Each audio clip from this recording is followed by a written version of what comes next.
All right, hey everybody, welcome back. Good to see all you guys here. See, we've already got a couple of people here in the live stream. Good to see everybody. Good morning. Yeah, today we have another important meeting. We're just going to go over some more notes. We have to talk about the media analysis. So there's chapter 11 and 10. I just have a couple of notes on this and some announcements to make too. So good to have you guys here, and at 11:10 we'll go on and start talking. Hi Sebastian, hey Carmen, Tuan, hello everybody. Good to see you guys this morning. Hope you all are doing really well, staying healthy, just hanging in there and riding out this little storm that we're all going through in this country. Hi Long and everybody else. Good morning to everyone. Still a couple minutes till 11:10, so once 11:10's here, I'll go on and get you guys started for today. Okay. Right back.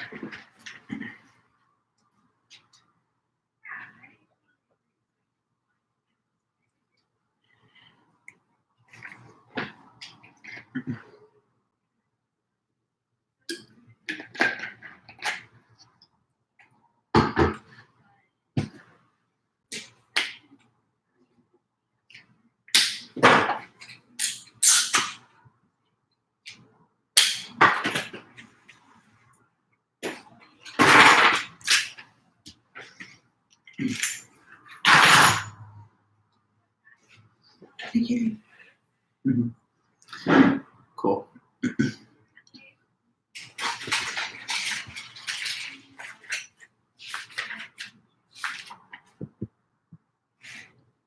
Hey.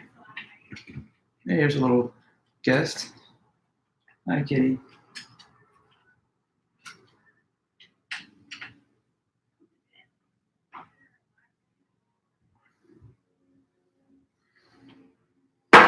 Not so easy to do a lecture when you got little kitties standing all over your notes. Come on now, kitty. Let me get in there.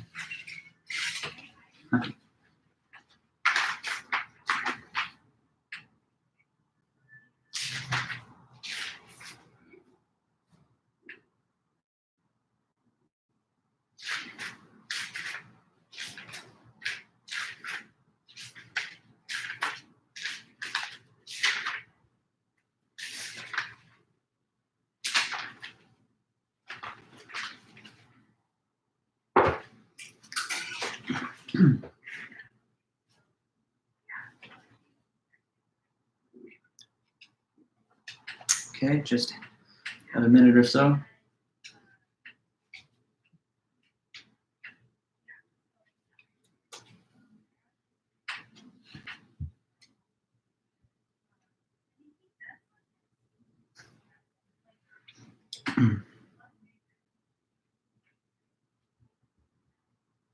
Hey Veronica, how's it going? Good to see you. My cat does not mind the quarantine situation at all. She's getting a lot of attention, and I mean, all the extra time that I'm spending at home, she's just loving it. Hey there, how's it going? Yeah, I mean, 16 years old, right? I mean, what can you say? This is a healthy, happy cat. Hopefully she's getting another 16 years in her. I don't know. Let's see. I'm going for the record. Trying to get this kitty to be 40 or something. I don't know. Yeah, 16.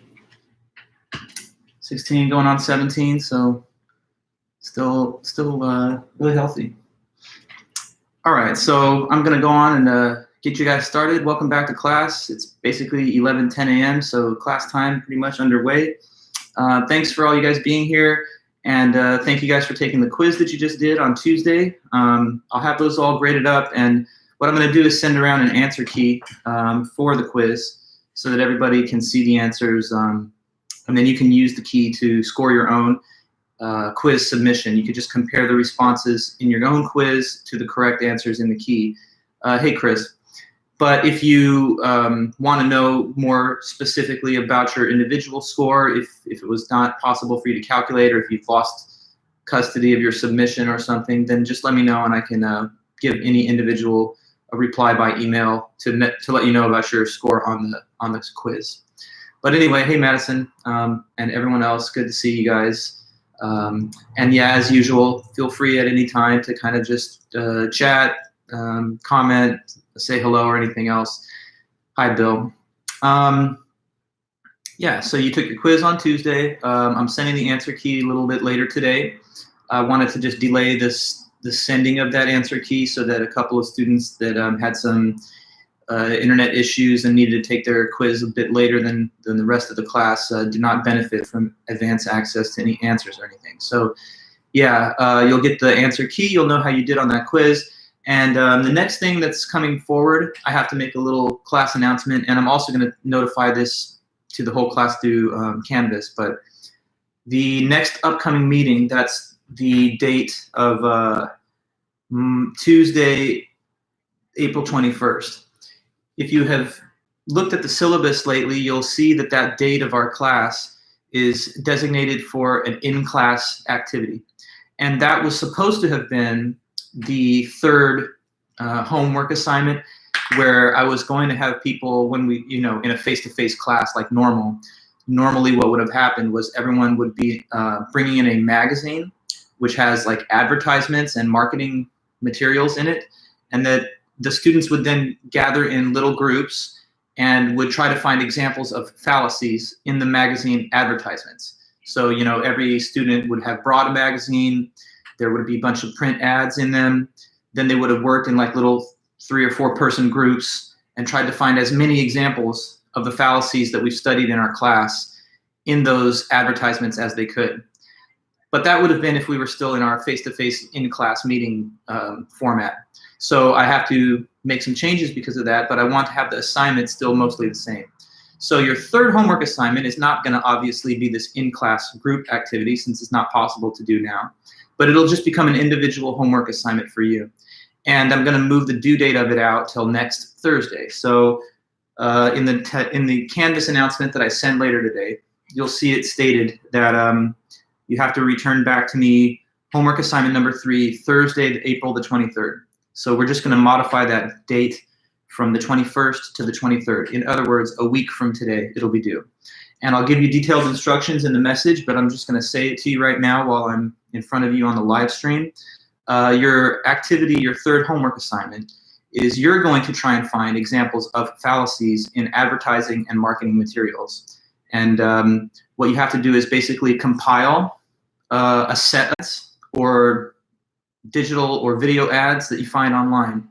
And if in case it's like a video commercial ad or something, then you just have to enclose the link so that I know how to find it myself, and then use that link to evaluate part of your homework on that. So you're going to have to submit to me like a list which says which fallacy is seen in each ad that's within your set. Hey there, Connor. And then that'll be your homework assignment. Now, just for turning it in, you will get 60 points out of 100 possible. And then for each example of a fallacy, it's a maximum of 2 points. So if you have all 20 of the fallacies, you're going to get 100 points for that assignment. That means you have to find 20 different advertisements, one for each different fallacy. And you're not allowed to double count, so it's not like you could just find 20 examples of the naturalistic fallacy. It's one and done. So once you get one ad with that fallacy, you can't use it again. You have to find the other ones. So a perfect assignment would be submitting to me 20 different examples of advertisements that you found from wherever. You can either have images, photographs, scanned images, or links. And then I also need a page which provides the list of which fallacy is in each ad. That's easy for me to associate with your materials. And then a 1-sentence explanation for each one as to why that is the fallacy that you saw in that ad. Okay, so you're basically going to turn in a document which has a list that tells me which fallacy is in each ad and gives a 1-sentence reason for each case. And then aside from that itemized list, you'll actually have the ads or the links that correspond to them. Okay, so your basic goal is to try and find fallacies in advertising and marketing materials, to be a little bit more critical and scrutinizing over information that's disseminated by advertisers, media, and marketing agencies. So that's the goal for homework number 3. Veronica, you have a question. It says, I'm sorry I missed all of that. I just received 2 messages of family members. I'm very sorry to hear that, Veronica, and my thoughts go out to you and your family. It's very tragic to hear that. Is it related to the COVID, or is it just unrelated to that, or do you know? Well, we can talk about it at another time. I don't want to put you on the spot, obviously, but in any case, not to worry. You can simply listen to the playback. I don't want to go over it too much more, but there's a 3rd homework assignment. It's due next Thursday. It's about, oh, really? Well, I'm very sorry to hear that. I hope you're at least staying healthy and safe, and that your immediate household is not affected, but we're all here to support each other, and I really will do anything I can to make your experience in the semester as smooth as possible. But pertaining to the assignment that I was just mentioning, next Thursday it's due. That's a modification from what was written in the original syllabus. You have to find examples of fallacies in advertisements, commercials, marketing materials. So basically, you have to try to find all 20 of them, and if you do, you'll get 100 points for your assignment. You also have to submit a list which tells me which fallacy is in each of the ads that you submit, and there has to be a 1-sentence explanation given as to why you saw that fallacy in that ad. Okay, so I'm going to announce this also on Canvas, so you'll have a second written description that you can always refer to, or you can look at the playback of this lecture also. So just letting you guys know, that's the next thing that's coming up. And the quiz will be all graded, and I'll send the answer key to you later on in the day today. Okay, so that's just some quick bookkeeping. Today's meeting then is all about the media, advertising, and marketing. So it's media and marketing day in our critical thinking class. Here's the last thing also I needed to say. Because our Tuesday meeting next week, as I said, was supposed to have been the in-class version of the homework assignment that you're going to be given, since we will not be having any in-class group work, Tuesday is not going to then be a regular live stream meeting. So what I'm going to do is I'm going to send you guys some interesting video clips that go over the concept of media literacy, digital literacy, and that inform you a little bit about how marketers and advertisers sometimes use rhetoric and fallacious arguments to sell their products. So on Tuesday, you will not have to watch this live stream. There won't be one, but I will be sending you guys a compilation of video clips that substitute for the Tuesday meeting. So after today, the next live stream that we will have is a week from today, when your homework is due. And then we will be on to chapter 12, which has to do with science. Okay, so this is all going to be mentioned again in the email that I will send over Canvas later today. All right, so back to our notes and back to the book. There's 2 chapters in the book that talk about media and marketing. So the first one I want to talk about, a little out of order, is chapter 11, and then we're going to speak about chapter 10 following that. So, okay, chapter 11 is all about media.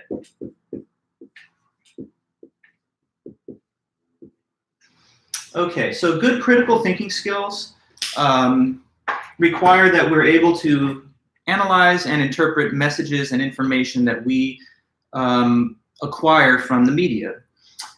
So today, the first part of the lesson is we're just going to look a little bit at the history of mass media and media in the United States. We'll learn a little bit about the dependency of mass media on advertising dollars. We'll develop some skills for critically evaluating news and marketing. And we'll examine the impact of the internet. So that's the kind of first chunk of today's meeting. And then after that, we'll talk a little bit about advertisements and marketing materials and how those can sometimes involve fallacies and rhetoric. So mass media in the United States. This is a very interesting fact, right? In the United States, and really just across the globe, but we're focusing on our country and other Western democracies like ours, we take in so much media every single day. Media is something that is broadly described as information provided to you through some medium of communication. And so it includes a whole range of stuff, all the way including television, cell phone, internet, and then traditional print media like newspapers, magazines, and so forth. Now, we have to be aware of the influence that the media has on us and carefully evaluate it because it has an increasingly large influence over all of us. In fact, our media consumption habits are kind of dramatic. How much time do you think the average U.S. citizen spends looking at some type of media during a given day, looking at screens, whether those are TV screens, cell phone, tablets, desktop, laptop, reading things in books, newspapers, magazines? All those are forms of media, print, digital, and internet, radio, and television. How many hours of a day do you think that we spend? Now, this is a textbook that's written clearly before the pandemic. And even before the pandemic, the numbers are pretty staggering. But I wonder what you think. How many hours a day do you think that you're looking at a screen like you're looking at right now? Well, that's a lowball estimate. Even before the pandemic, the number is on the order of 8 to 9 hours a day. And now with the pandemic, it's got to be more than that, right? Because we can't even do anything except pretty much interact with each other across these mediums of media communication. So we're basically plugged in, watching screens, looking at media reports and talking heads and music, movies, entertainment all the time. It's a staple of our modern day life, and it has nothing to do with the way that people would have lived even just a few generations ago. Of course, our grandparents, they had newspapers, radio, and early television, I guess. If you go a little bit further behind that, you're not even going to have any of the digital or radio. You're just going to have print media.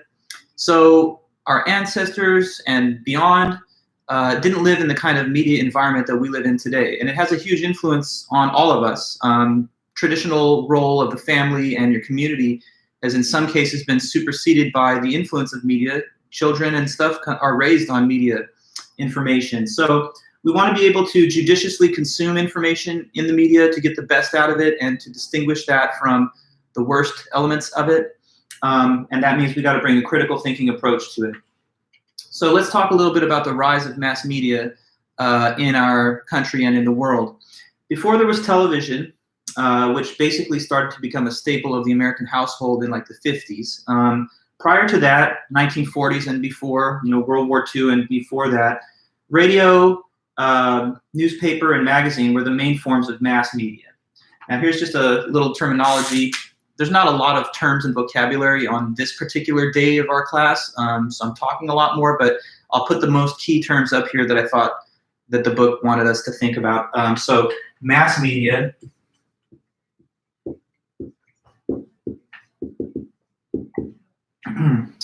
Mass media is just a form of communication that's intended to reach and influence a large national or international audience. So, form of communication that is intended to reach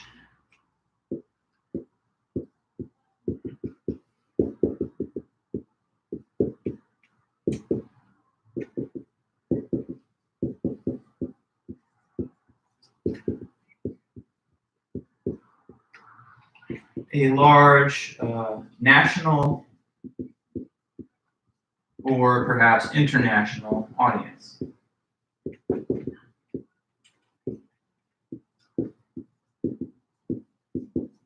Okay, mass media. That is something that you have to contrast with what's called a niche media or niche media.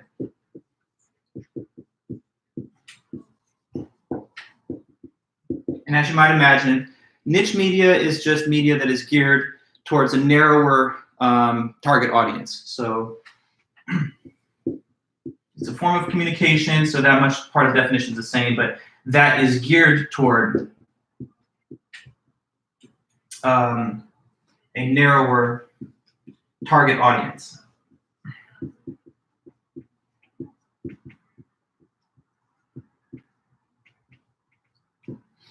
Okay, so with the mass media, we're talking about like the big major broadcasters. Originally in the United States, the big three, the the original 3 television stations, ABC, CBS, and NBC. And of course, today we have a lot more mass media organizations, international news organizations like CNN. Now, that's a form of communication that's not necessarily designed to reach only some specific subset of the population. Like, it's not just for men, just for women, young people, older people, hunters, automotive enthusiasts. It's just for everybody, and it covers a wide span of topics. So it's not necessarily, tailor-made for some specific subcategory of people. But niche media is. So that would be like where you're seeing a form of communication media, but it's designed for a more specific form of an audience. So like, back in the day of television, when people watched a lot of TV, like MTV music television would be more for music fans and younger people. QVC and stuff like that, just for shoppers. Better Homes and Gardens, people that want to renovate their house, or interior designers, guns and ammo, firearm enthusiasts. So there's media outlets and productions that are, of course, designed just to focus on a specific audience. And then there's mass media that's basically intended to reach as many people as possible, and it's not sort of focused in the same way. Now, by the 1930s, about half of the United States homes had a radio. So radio was obviously like the predecessor of mass media communication for Americans in the 20th century before we got to television. In the 30s and 40s, there were just a few radio networks that did all the news, sports, and entertainment for everybody. So it wasn't like today where you turn on the TV or whatever, or even just the radio, and you have hundreds and hundreds of channels. A channel for everything, a channel for sports, a channel for politics, a channel for, the list goes on, right? There's such tailor-made and specific media organizations and outlets. But back in the day, in the 30s and 40s, in our earlier era of mass media, there were just a couple of major newscasters and radio stations. At that time, in the 30s and 40s, if you wanted visual news, like what we just take for granted today, turning on TV or internet and seeing a news anchor report on facts, and maybe even have like journalists that are there on the scene reporting live from wherever the events are happening. If you wanted visual news back in the early days, you would have gone actually to movie theaters, and they had news reels that they would show the public in movie theaters. So it'd be like communal news viewing. It'd be a kind of interesting and different time. After World War II, television sets start to trickle into the American household.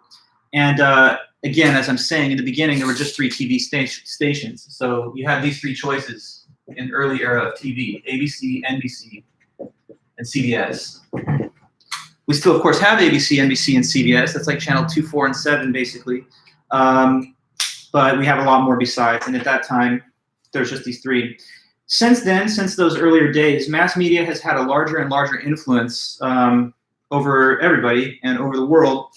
Let me read a little bit on page 335 where that's discussed in the book. Okay, so yeah, it just says here, making sure I'm looking at the right part of my notes here. Yeah, so before the arrival of television in the late 40s, radio and magazines were the main form of mass media, forms of communication designed to reach and influence very large audiences. Niche media, in contrast, are geared toward a narrowly defined audience with special interests such as raising cattle, gardening, automobile racing, or to an audience with specific demographic characteristics such as women, African Americans, or people that live in Alaska. By 1930, half of all American homes had a radio. In the 30s and 40s, a few large national radio networks broadcast news and entertainment to the entire country. The increasing presence of mass media in our culture has changed our lives. Since the 1950s, more and more of our experiences have been shaped by the corporations that control the media, rather than by family and the educational institutions that previous generations relied on. On the other hand, without these mass media corporations, we would not have the free or relatively inexpensive access to entertainment and information, including news, consumer reviews, and online databases that we now enjoy. So there's kind of like a bright and a dark side to the whole media. Obviously, in the best case, media is hugely important and benefits us all because it serves us with options for entertainment, news consumption, consumer choices. But at the same time, sometimes you got to worry about the influence on certain corporate entities in the media that wield a lot of power. and that maybe in some cases have their own financial or corporate interests prioritized above the public good. So critical thinking is key. Now today, it's 2020, and digital cable, mobile, internet, along with the traditional forms of television, radio, and print media, they give us far more and greater media choices than anyone had previously. Audiences are more specialized. There are specialty networks. Depending on what type of person you are, you can find something that caters to your specific interests. A disturbing trend, though, is that people increasingly seem to select their media diet on the basis of their political ideology. This is sort of the playing out of the concept of confirmation bias that we've learned about in our class. So because there are so many media organizations and outlets, and because there seems to be one to reflect anybody's perspective, people may therefore select their media options based on what they already think is true. So it's like if you're more of a liberal, maybe you're just going to watch MSNBC or listen to NPR, or if you're more of a conservative, maybe you're only going to read Breitbart or watch Fox News or One American News Network or something like that. And therefore, people kind of get caught within an echo chamber of like-minded opinion, and they never expose themselves to contrary ideas or arguments, which is not so healthy for the sake of democracy, where we should be able to make decisions based on public information that we can all agree on. So sometimes the media has the effect of, putting us into information silos where we don't really take seriously the ideas that other people take to be true. Without a common set of facts, it's very hard for people to make decisions that all reflect the same priorities and interests. So that's one difficult and disturbing trend. The proliferation of media outlets, of course, gives us greater menu of options, but you can sort of self-select based on bias the type of information that you want to take in.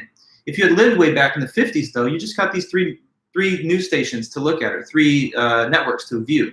So you can't just be like, how do I find the one that's tailor-made just to me? It's for everybody. So niche media and the proliferation of it does have some negative side effects. We also see another disturbing trend, which is a few corporations consolidating greater and greater control of the news media. So if you go back to the, let's say, early 80s, there were a lot more companies that controlled the distribution of news information in the world. There were over 50 of them. But by the turn of the last decade, around, let's say, 2012, there are just a handful of corporations that provide all of our media information. And so you got to worry about monopolization over media information sources. Sometimes more competition would probably be better, right? But it's written here in the book. It says, at the same time that news media options are proliferating, a select few corporations are controlling the media. In 1983, 50 corporations controlled the majority of news media in the US. But by 2014, the media was controlled by 6 companies, which include Time Warner, Disney, Rupert Murdoch's News Corp, which owns Fox News, Bertelsmann of Germany, Viacom, and General Electric, owned NBC. So as it continues, the content of a television show, magazine, or newspaper can be dictated to a large extent by the interests and values of its corporate owner. So, you got to worry, for example, that the quality and content of news media information can sometimes be influenced by the corporate interests of the companies that have control over those media productions. For example, these news corporations rely heavily on advertising money flowing in to keep their programs on the air. But what if one of your corporate sponsors that pays advertising money doesn't want a certain story to be aired because it would be contrary to their profit motivation? So I don't know, say you have a Coca-Cola running ads during the intermissions of the news hour. Is this newscaster then on that station really going to have a hard-hitting expose on the dangers of sugary beverages and the sugary drink lobby and how it's undermining public health? They might not run that difficult expose serving those facts to the public, because it would undermine the interests of the sponsor that's helping them pay for their airwaves to be on television or whatever. So sometimes there can be interests that prevent the quality of news that we do want because of corporate control over some of the media. And my cat, of course, she's laying across, her whole body across my notes. I'm sorry, Katie, I just got to take the notes, so if you don't mind. The other thing too is that news media corporations also heavily donate to political campaigns, and they pay a lot of lobbyists to work their will up in the Capitol. So that's another disturbing trend, right? Like, for example, they've been lobbying the FCC for a long time. So I'll read here. In addition to influencing the public through their productions, news media corporations also try to influence public policy directly by donating millions of dollars annually to congressional campaigns and tens of millions more to lobbying efforts. Television, radio, internet all rely on airwave frequencies to send and receive messages. Media lobbyists have tried to persuade Congress to privatize those airwaves, which are currently regulated by the government through the FCC. And this pressure on the FCC has contributed to a trend toward government deregulation over the past few decades. So sometimes that's not in the public good, but it does serve the interests of the news media corporation. So it's well advised that you take a critical stance and have a little bit of skepticism sometimes about the veracity, quality, and accuracy of some media reports.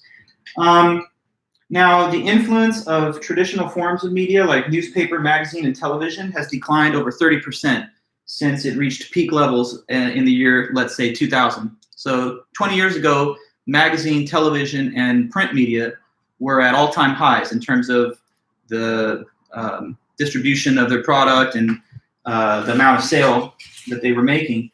But it's declined over 30% since then, and I bet you can just guess why.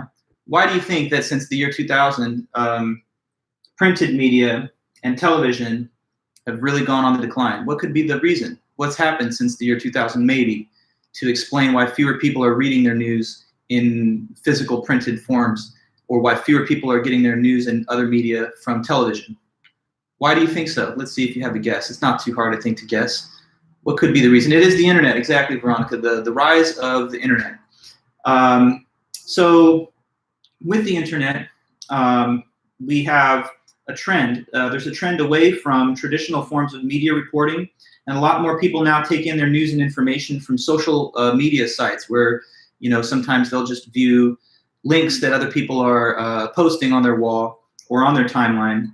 And so social media has substituted some role of the traditional print media. A lot of people just get their news that way. There were a lot of labor costs associated with news reporting, and so some major media organizations have probably, you know, they've cut back on the labor force because there's a lot more reporting and crowdsourced news reports that people can get just by going on social media. It is also the case that there's this little trend away from hard news to more lifestyle, entertainment, sports, and gossip. So that's kind of in a way sad. Fewer and fewer people are interested in news that concerns public policy issues that pertain to your everyday life and well-being. And more people are taking news just so that they can see, you know, who's making up and breaking up in the celebrity world, or which sports teams are succeeding, or what, you know, popular entertainers are doing. So even though there's more news sources today than ever before, and even though the access to news and media information is at your fingertips in a way that never could have been possible for your ancestors and predecessors, people are not necessarily more well-informed today. So it's like we have access to more information, but we're not necessarily using that access to make ourselves more well-informed citizens in a lot of cases. Now look, when the media does their job well, they have an important oversight role that's vital to the health of a flourishing democratic system. It's right there, you know, in our Constitution, right at the beginning, that there's the freedom of the press. And we should honor and cherish that freedom that they do have to ask questions, to expose scandals, either in the corporate world or within government. And of course, they have done that when they've done their job in the best way. So there's a few examples, just conspicuous examples mentioned here in the book. Take, for example, John Rockefeller and the oil monopoly that he had established. This was exposed by the editor and journalist Ida Tarbell, and that resulted in a federal investigation and Supreme Court breakup of Standard Oil. It was a huge change. In the early 1970s, Woodward and Bernstein from the Washington Post were extremely important in exposing the 1972 Watergate scandal, which led to the resignation, obviously, of President Richard Nixon. So You're right. Also, when you say there, Chris and Carmen, cell phones, internet, and technology has gotten better. Yes, those are all of a piece. It's mostly the rise of internet and digital communication. But as I was just now mentioning, there's definitely a bright side to this. When the media is doing their job well, they have an important role that we fundamentally need as citizens in a free society that need to be able to be responsive to corporate or state mismanagement of our affairs. Another problem, though, is that sometimes there's a rush to be the first one to get the scoop. You probably know that, like the news organization that reports something first is going to get the better ratings, and they're going to, scoop their competitors. So they always want to be the ones that are the first to report something. But this rush to be the quickest sometimes harms the accuracy of news reporting. Like, for example, when there were these mass shootings, I guess there's not as many of those anymore because everyone's in their house. In fact, you may have read that March last month was the first month since 2002 where there was not one school shooting in the country, I guess because there's no schools happening. But anyway, the point that I was making is that when there are those shootings, or when there have been, a lot of times initial reports of like how many shooters or what the motive was or their description can be wrong because they want to be the first to say exactly what happened. But especially in chaotic emergency scenarios, facts can be easily distorted or misrepresented because there's kind of like a fog of war and people are confused and scared.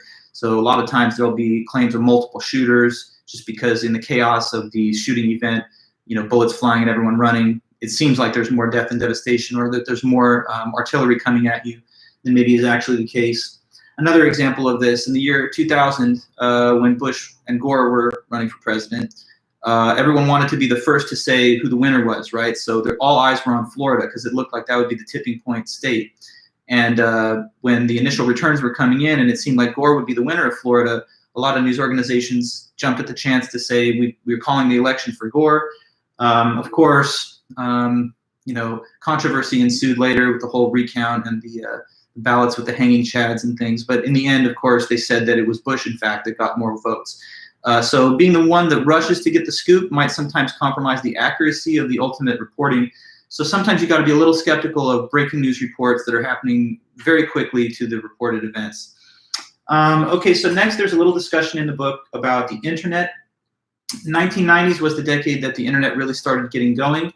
I remember the early internet of the 90s. I'm old enough to remember that, and it's definitely a different world we're living in now. I mean, you had these old dial-up modems that would go so slow, and just like loading one page on the internet could take 5 minutes. There was a lot of chat rooms and stuff where people would interact, just random people in like AOL used to be like a really big service provider. But the use of internet has, of course, tripled since the year 2000. And today, billions of people are online. There's some figures given on page 347 to just kind of highlight that. And what it says here is this. The 1990s were dubbed the decade of internet, with an explosive growth in web, email, and electronic commerce. Internet use has more than tripled since the year 2000. As of 2015, more than 3 billion people worldwide use the internet, including 88% of North Americans, 75% of Europeans, et cetera, et cetera. So as of January 2016, almost half of the world population are internet users. The pervasive impact of internet on global communication and everyday life can hardly be overestimated. I think about the internet and its pervasive influence. I mean, imagine if this pandemic had happened prior to the era of the internet. I don't think we could even hold these classes. Yeah, oh, you remember those old screeching sounds of login? Yeah, I remember those too. Kind of like nails on a chalkboard. So anyway, because so many of us are online, and because we do so much stuff online now, even like school, like we're doing at this point, it's important to analyze its impact on us as individuals and as a society. So the impact that it has on daily life. In 2012, for example, American high school seniors spent more time on their social media accounts than studying or reading their materials for class. That's probably even more true today in 2020 than in 2012. People can do and do, in fact, do almost anything online, whether it's consumer purchases, people having entire communities where they'll just spend time hanging out playing video games with them, or in like certain simulated environments. You can almost have a whole life there. We have an avatar. People will date on the internet, study topics, broadcast themselves. put up their posts, pictures, etc. So it's like everything that you could have done before in the real world, IRL, in real life. Now it seems like you're easily able to do it on the internet. So the temptation to do more and more stuff through the internet is obviously always going to be there. And it can have a lot of benefits. You know, it gives you the ability to seek out information quickly, to apply for jobs. It's making traditional print media obsolete. So we need to be able to think carefully and critically about what we see here and post there. Now about social networking. Facebook has billions of users, and 94% of college freshmen, people, a lot of them around your age, are on a social media site each week, 25% more than 6 hours. And it seems, according to some empirical studies, that there's an adverse effect that using social media can have on a person's grades. Like there's an inverse relationship. The more time that you spend on social media, maybe the less time you have to devote towards your studies or your work.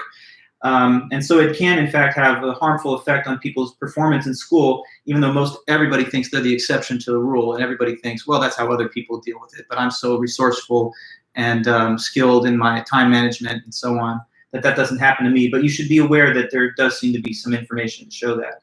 Now, the textbook makes a couple of, I guess you could call them fair warnings about what you post when you post things online. And I'm sure that we all understand that. That you shouldn't perhaps post things that could get you into trouble if, let's say, an unintended person views it, like, you know, an employer or, you know, an institution that you're affiliated with, or maybe just your parents. So posting sexual, illegal, or derogatory remarks can be problematic, obviously, and you don't want to cause problems for yourself or other people while you're online. So consider the recipient of any posting that you do put up there, even the unintended recipients. Basically, it just reminds you that sometimes people who you don't want to see that stuff might see it. At the same time, though, that's mentioned in the book, I mean, I do feel that we have the freedom of speech, and we should feel, you know, at liberty to express our views, even if they're a little controversial online. Certainly, we have public figures that don't feel any degree of hesitation to say whatever they think, or even if it's inflammatory. But maybe there's different standards for different people, so you'll make your own decisions. But I think it's best to have a policy of cautiousness, lest you be, you know, held accountable for something that was perhaps in your mind just a joke. Okay, the internet is also the great equalizer in the sense that it gives all of us access to the same kind of information, and it allows us to discuss ideas broadly across all types of divides. So it can clearly assist in democracy, which relies on public discussion of issues of public concern. In revolutionary movements that occurred over the past, let's say, 15 years, the internet was a big organization tool, telling people how to organize, where to go, and what messages to spread if they wanted to try and put public pressure on their government. So like the Arab Spring, a series of revolutionary movements in the Middle East that happened over the last 10 years. A lot of those things were facilitated or enabled by organization using social media. And of course, we see that here in our own country. People can set up a Facebook group that becomes a tool for political organizing or recruitment. So it has its political impact as well. But we should be wary of claims that we read on the internet. Sometimes, of course, people can provide information there that looks polished and professional, but it has no authoritative credential to make those arguments. So be aware of the source of any information and apply the CRAP test, as we talked about before, to any information that you're looking at. Let's see, be alert to invasion of privacy, harassment, and fraud. Clearly online, sometimes people will be harassed and trolled by random people or someone with an agenda. So be alert to that, protect your security by whatever means. It also talks a little bit about plagiarism and pornography on the internet, about pornography. So it gets a lot of traffic, and you might be shocked to know that over 30% of all internet traffic has to do with the viewing of pornographic materials. And I mean, of course, if a person's an adult, whatever, that's their business, but be mindful of the setting. If you ever look at such things, know that if you did it in school or where children have access to the same computer, that could cause problems, either through accountability from your employer or school, or if those same materials are accessible to people that you're trying to monitor, small, impressionable children. Of course, you'd like to put up some type of security barriers to have children blocked from access to those sites, but it's very easy for any child to get around them. Most of the time, it just asks them directly, are you 18? And they can simply say yes with no further scrutiny applied. So just know that if you have children that you're responsible for, you sometimes have to closely monitor or somehow establish protocols if you don't want them to be able to look at some stuff on the internet. A lot of college students have used the internet to plagiarize assignments that they've submitted for school. This is a sad thing, but of course, inevitably, it's going to happen in some cases. That's wrong. It's deceptive. It's, disrespectful to your professors, and it shows a resistance to learning and critical thinking. It demonstrates that the person didn't want to have to learn this themselves. They're outsourcing the intellectual labor to somebody else that's already talked about it or wrote about it. So don't do that. Clearly, it's wrong, and it's something that exposes you to penalties that are to your disadvantage. So not only is it wrong, but it's also practically not to your advantage. So we have to be literate when we go out on the media and engage with the internet or with any other media source. So media literacy is another term that's mentioned here.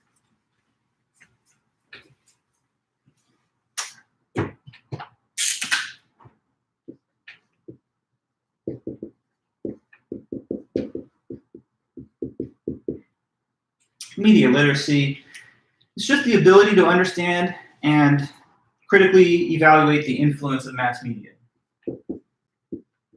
or media in general.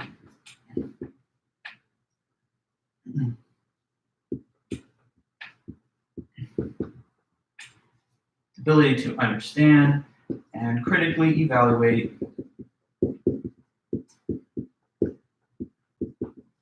the influence of media.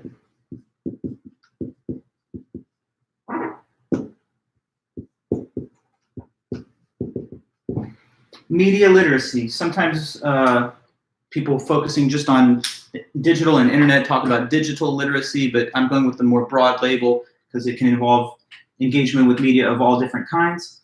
It's important to have media literacy because otherwise you can be controlled by media rather than having control over your own life. So kind of maybe apply the three-tiered model of critical thinking to your engagement with media sources. Remember those three levels. It starts with experience, moving to interpretation, and then next analysis. So the experience stage of your engagement with media, be aware of how you experience it, know how much you use it and where you have a tendency to go. Kind of observe and monitor your own media consumption habits, and then make an assessment. What are you looking at, how much of it, and where? Ask yourself who created this information and why. Is it factual or is it satirical? Is it laced with ironic humor or is it just cold, hard, credible information? Maybe note the message. Maybe note if there's the use of any manipulative tactics to shape the viewer's experience, like music, the appearance or design of sets. Note the time that's devoted to ads that occurs in the intermissions. Take view of how much actual content is being given to you as opposed to how much it's trying to just sell you products. Then interpret the media messages. So make sense of it by asking yourself what values or points have been expressed in the presentation given. And then examine your own reaction to it. Do you have resistance to the media information that you're hearing? And if so, what does this reaction say about you and why did you have it? Are you exhibiting confirmation bias in the way that you seek media sources and information? If so, we can all fall susceptible to that. Try your best to mitigate it by taking news from a variety of different sources, including maybe sometimes those that you would not initially think you'd agree with.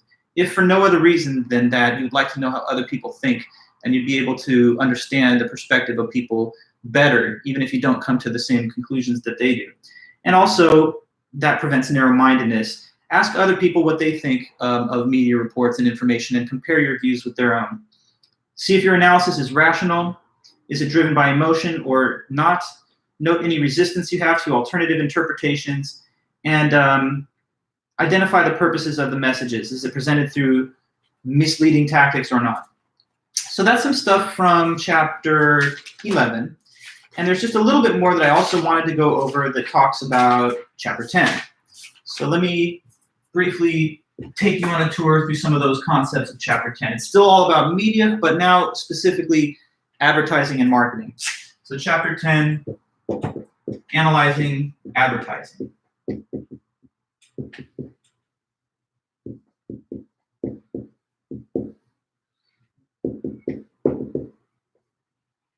Okay. So, and this is relevant, to the homework that you'll be doing, turning in next Thursday, because you're going to definitely take advertisements and critically evaluate them by showing which fallacies you could find in different ones. So, why are some companies so good at marketing and advertising, selling their products through, the clever and credible use of advertisements? In this chapter, we're going to learn a little bit about marketing strategies and the critical thinking skills that are both needed to do it well, but also to avoid being manipulated or exploited by misleading or incorrect advertisements. So there are three major purposes of ads. Let's talk about that.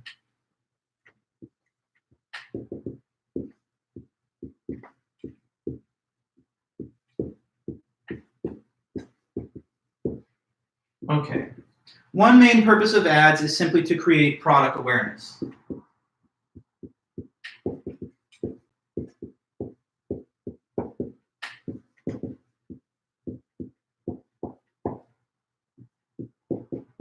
Okay, after I list them, I'll talk about them for a second, but the first main purpose of advertisements and marketing materials, commercials of whatever kind, is simply to create awareness of the product. A second main purpose of ad is to inform consumers about the product or service.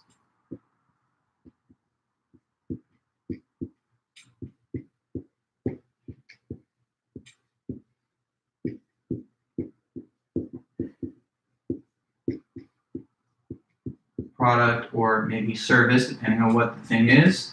And then the third main purpose of ads can be to motivate customer or consumer demand.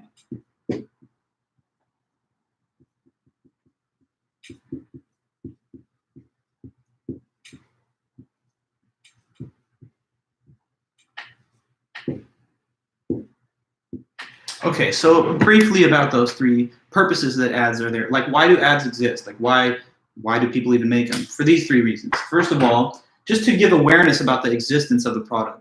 So some ads don't really tell you anything about the product or why it's good or why it is something that you should want. They just literally remind you the product exists. So it makes you aware of that product so that the next time you're out somewhere in a marketplace buying things, you'll maybe remember it and decide to buy it. So like, for example, if you're just driving around and you see a big billboard and it just says Coca-Cola and it's in the classic, cursive font set against that red background or whatever, this is an ad that's simply creating product awareness. It's like, hey, Coca-Cola's out there. It's not telling you, here are the reasons why Coke is so good. It tastes great, less filling or something. It's just telling you, here's Coca-Cola. Sometimes if you just think about the clothes that we wear, and there's like product logos emblazoned on the clothes. Like, I'm wearing a Lacoste shirt, so you can see the alligator right there, or you'll have a Nike swoosh or the 3 stripes from Adidas. This is kind of like a walking advertisement that the clothes then become, signifying to anybody else who sees the logo that that's the brand. And so just reminding people to be aware of that brand, the more awareness people have of it, maybe the likelier they are to buy it. But those type of commercials and ads don't even really tell you anything about the product itself. So we see those all the time, and that's one main purpose of ads. Another one is perhaps a little more traditional, and that's simply to inform the consumer about the product or service. So if you watch a commercial and it gives you like an explanation, you've got a problem with bad breath. So now here's this mouthwash that is really great and it neutralizes germs and it's longer lasting than the competitor. Now they're telling you the virtues of the product and why it might be serviceable to your needs. If you see a commercial for like some, consumable product, like some food item, and it says, now we are including even more flavor and we've reduced the cost, so they're saying it tastes better and it's cheaper for you. Now they're trying to tell you why the product or service is something you might want. So sometimes the commercial will tell you about the product. Other times they'll just remind you of its existence. A third case is to just motivate consumer demand. So I don't know, like say the commercial doesn't really say anything about Coca-Cola, but what you see in the commercial are people like all on the beach having like an amazing bonfire and everyone's really beautiful and they're all like models and stuff and they're just having the time of their life. They're holding a Coke can.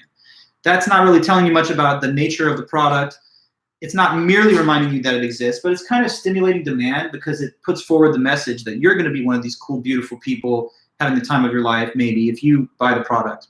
Or like, I don't know, you see that on the box of cereal, it says, hey, like, buy this box and you have a small chance to win a new car or something. So that is part of the marketing that's being given to you. And it's just trying to stimulate demand, not by informing you about the product or creating necessarily just mere awareness, but by creating an incentive to purchase that will make you demand it more.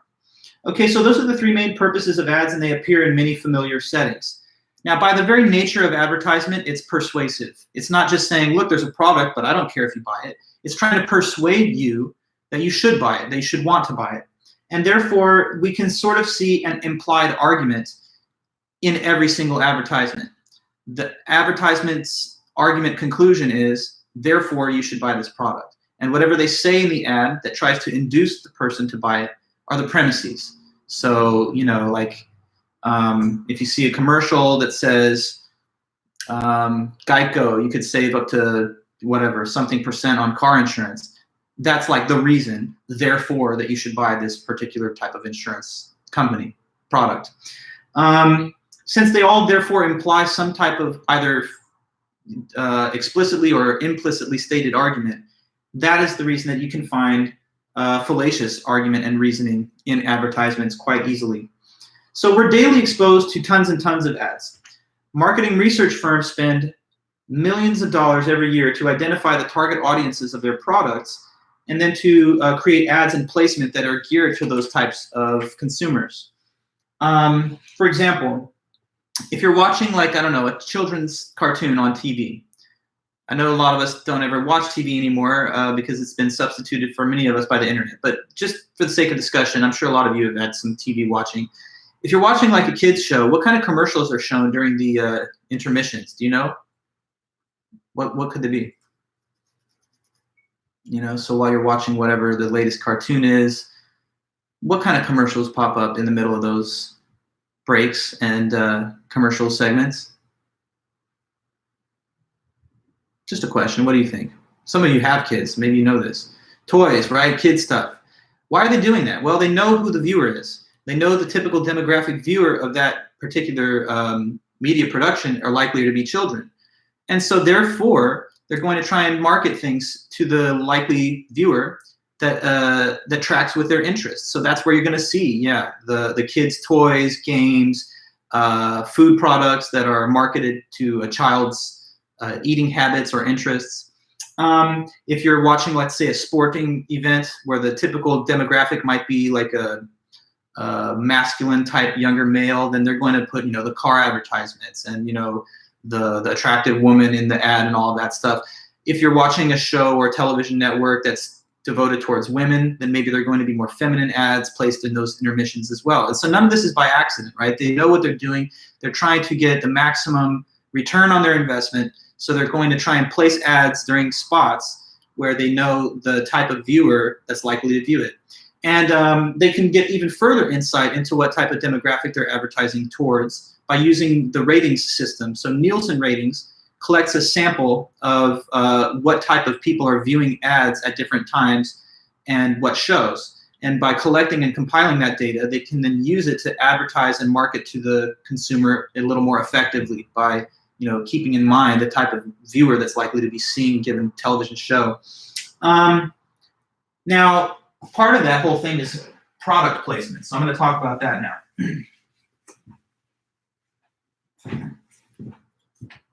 Okay, product placement. What is product placement?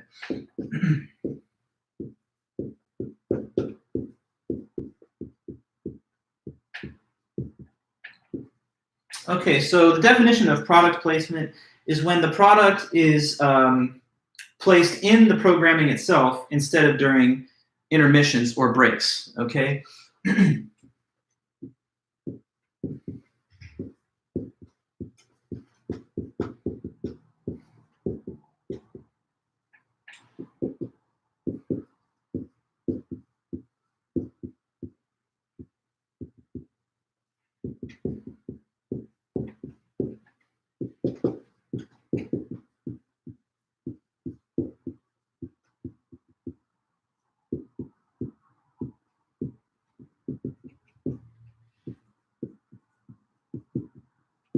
Okay, so product placement. Sometimes a sophisticated marketing and advertising strategy can be to place a product directly in the content of the programming itself instead of during breaks and intermissions. So there are sophisticated licensing agreements that have to be agreed to for any product of well-known reputation to appear in a media production. So like if you're watching American Idol and the hosts are drinking Coca-Cola, it's not like Coca-Cola just randomly is chosen by them. It would not even be allowed legally for their product to be shown on the airwaves without an agreement made between the company and the media production company. And this is seen in films as well, right? So like when you're watching a James Bond movie and he starts typing on an Apple laptop or whatever, and you see the logo in the film, it's not like that's just a random chance event. For it to even be allowed to appear in the film, there has to be a contractual agreement made between the production of the filmmakers and the company that's being shown in the movie. That's a very sophisticated marketing strategy. Why do you think? Because it's so effective since you cannot avoid those ads. A lot of us, I don't know if you're like me, you might not be a big fan of watching ads. It's like you just want to watch the content that you're trying to get to, and ads, if anything, might be seeming like a little annoying to you.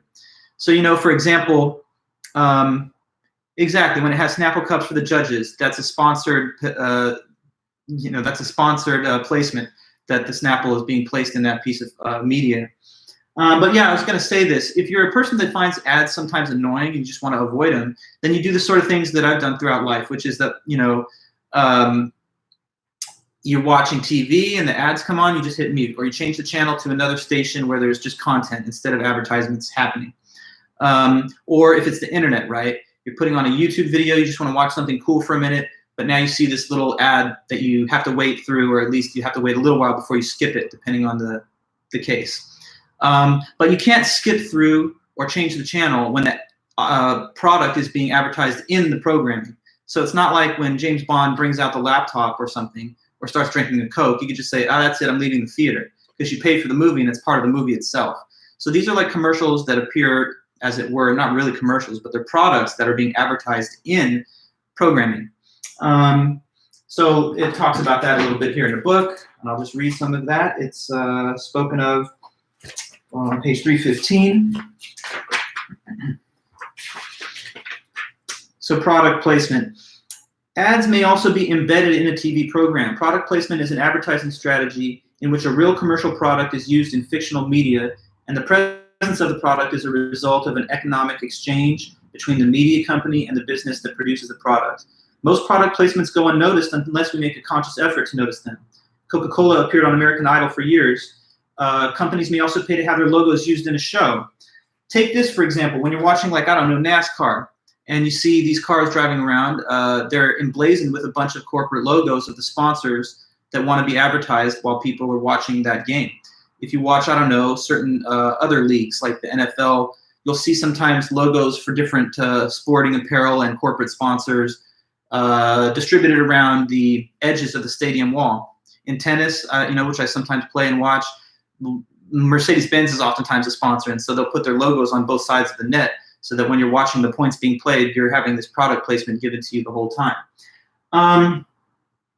Now, what about television advertisements and children? That's another thing mentioned in the book. Children watch a lot of TV and also internet, of course, nowadays after school.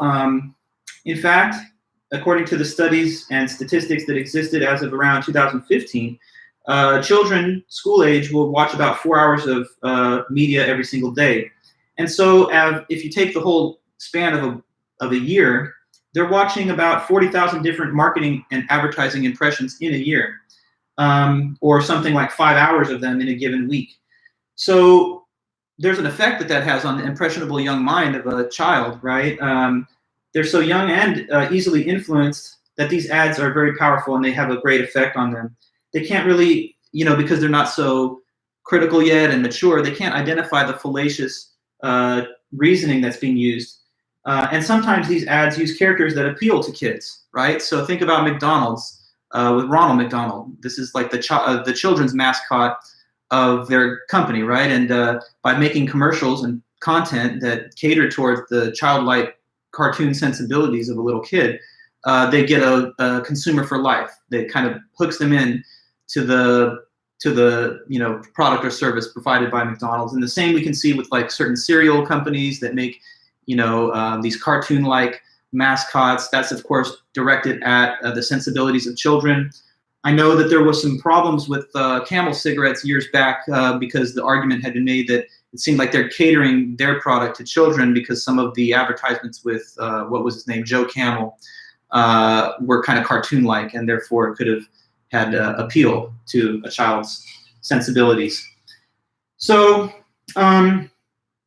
look, in the end, ads can serve an important role, and they do serve an important role by informing us of products and services. But of course, there's also a dark side that you have to be critical about, and that is, they can also manipulate us into buying things that we wouldn't have wanted and that we don't even need if it wasn't for the advertisement.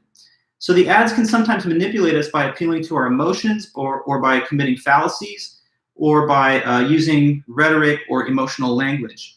So we have to be aware and learn what kind of techniques are being used in these ads. So next in chapter 10 talks about some of the common fallacies that you'll find in advertisements.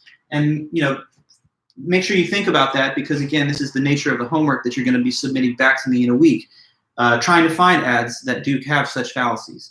So what's one example? Scare tactics.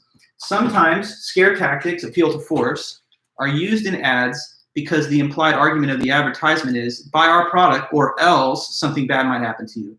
Buy this product or else the opposite sex or your love interest won't like you. Buy this product or you'll fail in school or you'll fail socially or professionally. So they can sometimes rely on our insecurities and fears or our sense of shame. The ad may imply that people who don't buy this product have bad breath, bad body odor, have dandruff, they're unattractive, their clothes look bad, and the ad promises a solution to that problem, which in many cases we didn't even think we had a problem until the ad makes the case that we did. So let's not necessarily buy things just because the ad scares us into buying them. In that case, we're succumbing to the appeal to force fallacy.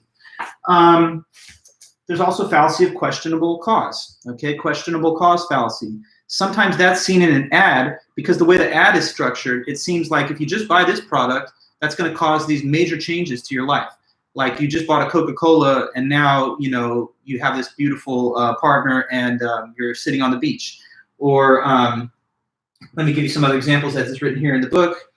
Questionable cause creates a false expectation that if you buy the product, you'll somehow become thinner, more popular, or happier just because you bought the product itself.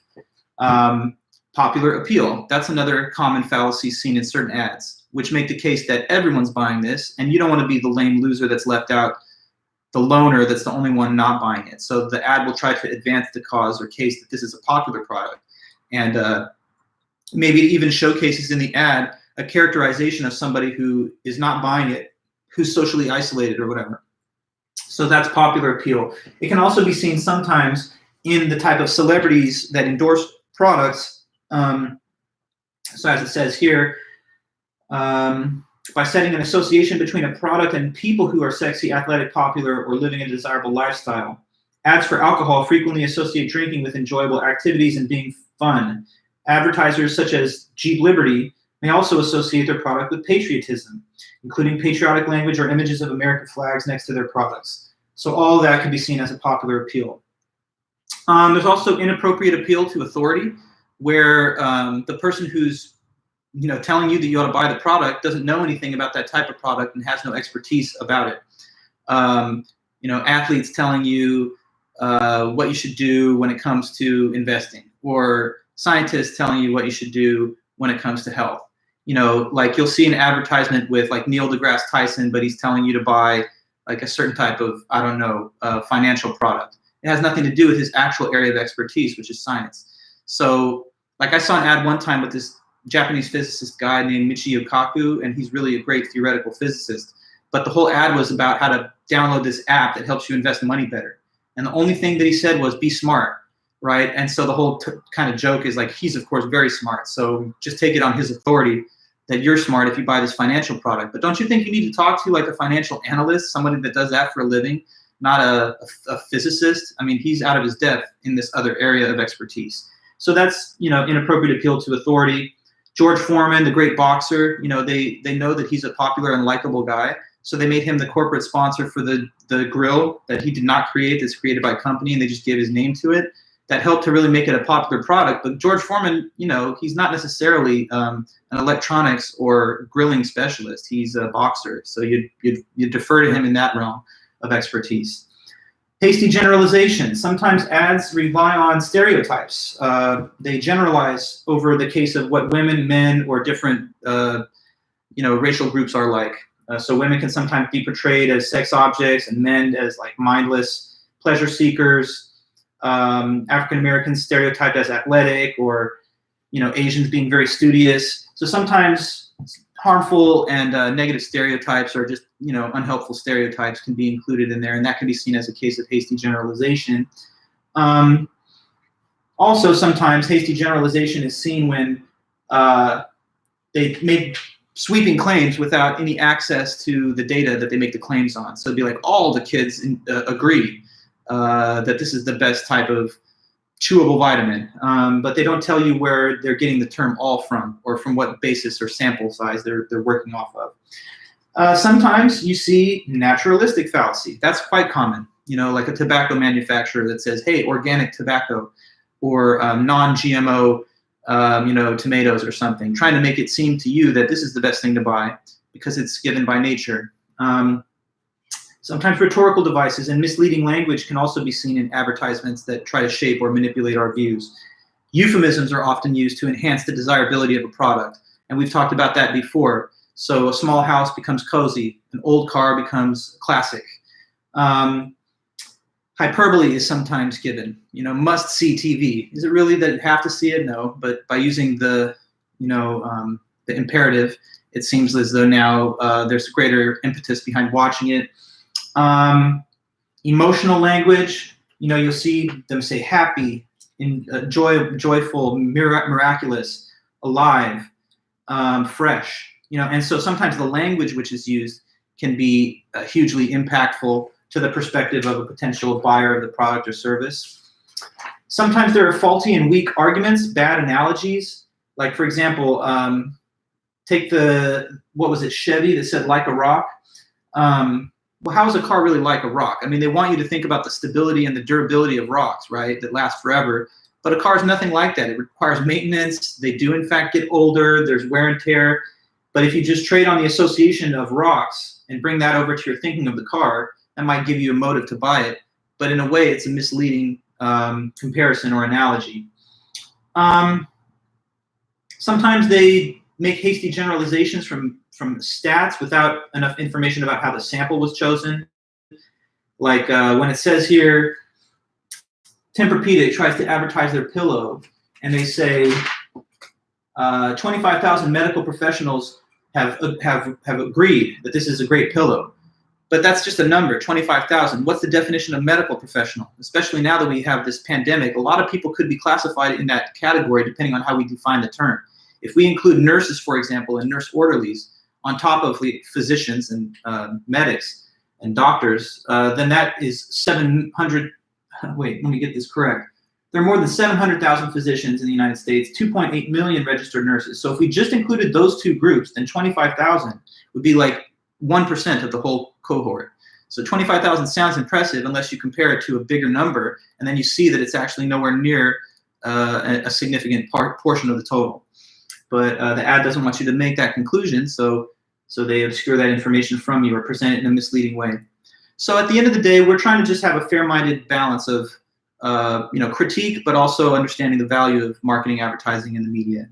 On the critical side, you can see some of these ads as being damaging to society because they use manipulative tactics that create markets for non-essential things that deprive us of our money and that serve the interest of the company, but not the individual that now has got less wealth and a product that maybe they didn't even really need.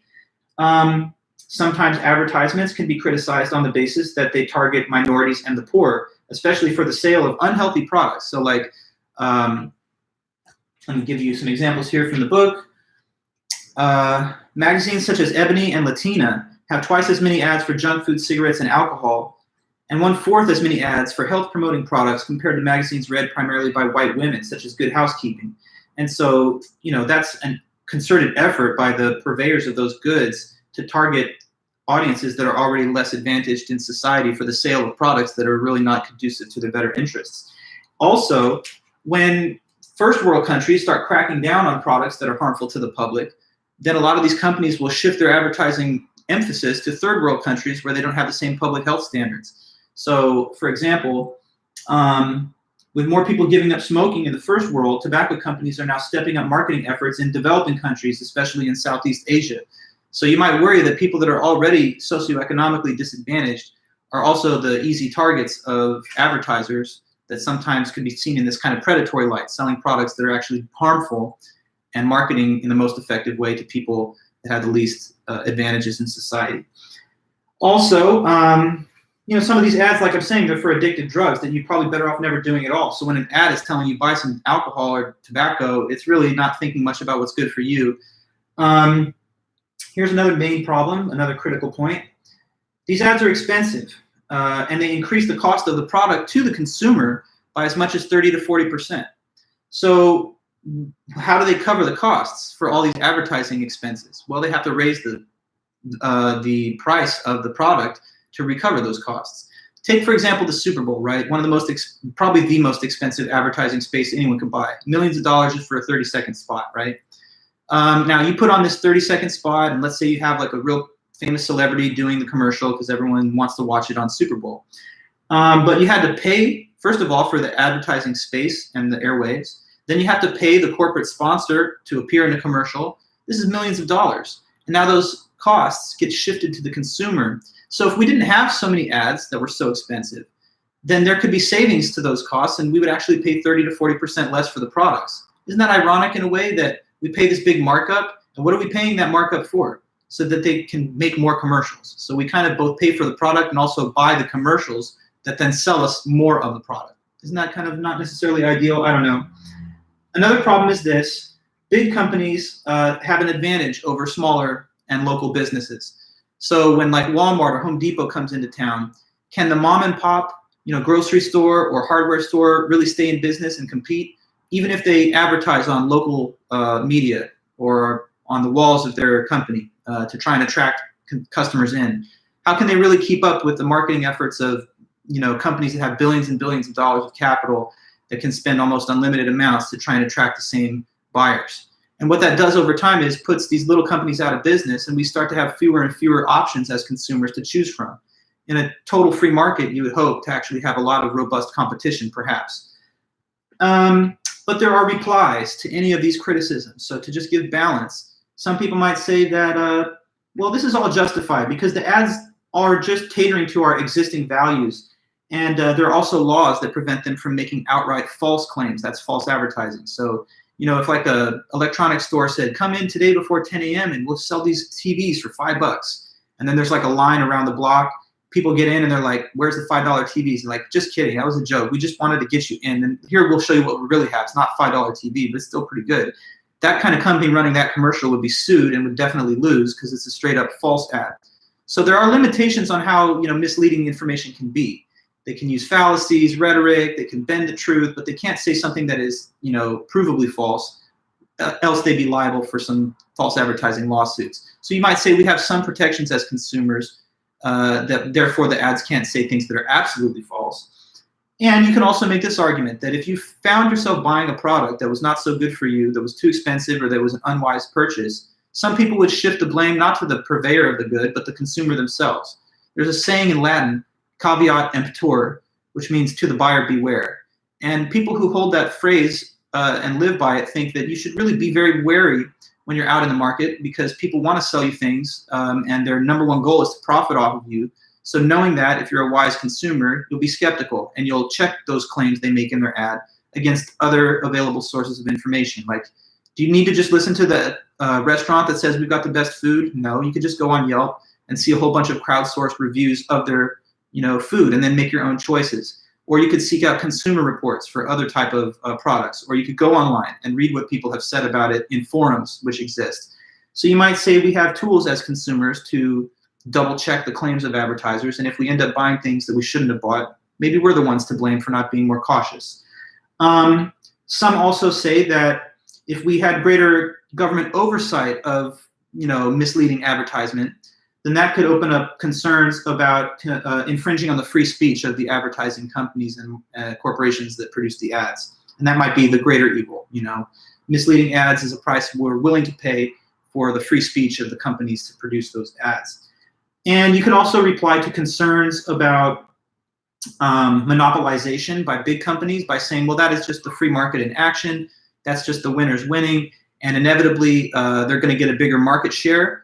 But that's what the consumers want. Otherwise, they would have decided to take their business to the smaller companies. So some people argue that this is a fair playing field, even though that's a debate that can be had. So wherever you stand on this point, more critical, a little more deferential to the status quo, the point remains that you should be vigilant and mindful about the way you engage with the media and the type of messages that you take away from advertisements and marketing materials to make sure that they don't manipulate you or exploit you into buying things that you probably don't need. So this is really my lesson for you guys today.